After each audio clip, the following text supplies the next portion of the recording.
дуруд ба ҳамаи мухлисони футбол ва гузориши мо аз вардишгоҳи Санкт Петербург манзури шумо мегардад ва пас аз чанд лаҳза бозии аввали даври нимниҳои ҷоми ҷаҳон 2018 миёни тимҳои мунтахаби Фаронса ва Белгия дар ин майдони калонтарини Федератсияи Россия баргузор хоҳад шуд.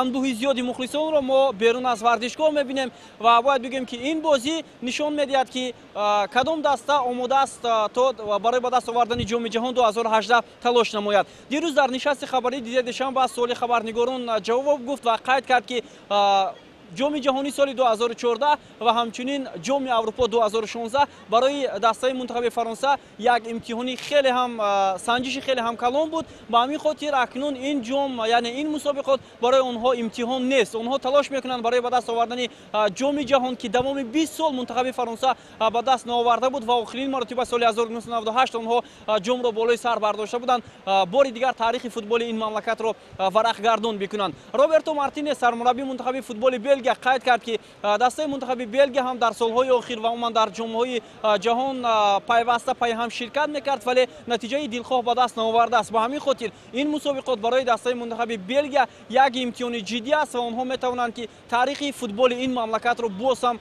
рангин намоянд. Ба ҳар сурат ғайр аз сармураббиёни дастаҳо ҳамчунин ду тан аз чеҳраи асосии футболи Фаронса ва Белгия Уго Лорис дарвозабони ин даста ва Кевин Де Брюйне ним муҳофизатгари тими Белгия ба суоли хабарнигорон ҷавоб гуфтанд ва ба ақидаи Кевин Де Брюйне ки суол буд ки оё мунтахаби Белгия метавонад барои ба даст овардани ҷоми ҷаҳон талош кунад, ӯ гуфт дар ҳақиқат онҳо танҳо ба хотири ба даст овардани ҷом ба ин ҷо омаданд.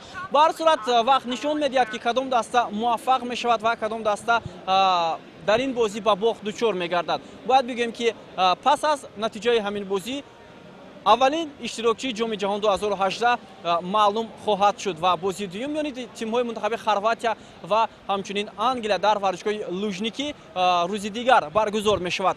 Ва айни ҳол бо рангҳои кабуд ва рангҳои сурх мо мухлисонро бештар мушоҳида мекунем, чунки хоси тими мунтахаби Фаронса ин ранги кабуд аст ва хоси тими мунтахаби Белгия ранги сурх мебошад. Ба ҳар сурат мо бо чанде аз мухлисони ҳарду тим суҳбат кардем ва суолҳо кардем ки кадом даста муваффақ мешавад ва онҳо посухҳои аниқ ҳам доданд. Инро тамошо мекунем ва баъдан боз ҳам дар ҷараён хоҳем буд. Kylian Mbappé, one goal tonight. Two goals tonight, Mbappé. One goal, two Griezmann. Great match.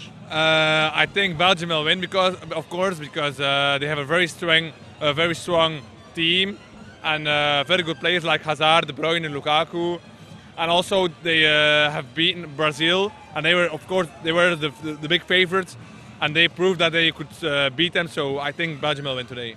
Today it will be a hard game. Mbappé is very dangerous, but we have three dangerous players, so I'm optimist. Yeah, but we'll see. But normally I think it's going to be a good match. A lot of pressure, I think. Good football, but I think at the end we will win. Peru is okay, but if it was a French flag, you just have to cut the interview. I think it's going to be a really tough game. I'm afraid of the penalties, but it's two teams playing really well. And to me, the winner of this game is going to be the winner of the World Cup anyway. They are really good. Yeah, they have an excellent team, and they were part of the favorite. Today they are present against us. We are hoping that we will have a very good game with a lot of goals, and that we will share a very good moment all together, and that the best win. Well, we hope France, of course. Should be 50-50, yeah, it's two really good teams. Yeah. But 3-2 for France. Our heart will is be here. great. Our heart is here. Yes. About the match, it's going to be very intense. We are little Belgians. The France always say le petit Belge, so it's now the moment to get them back. Not again. They never win the World Cup, but I think now it's the moment. They're going to beat for the second time England this year, 2 times this year, so we played with the B team. Now we're going to play with the A team on Sunday, so we're going to kick some ass this year, and we're going to become world champion this year.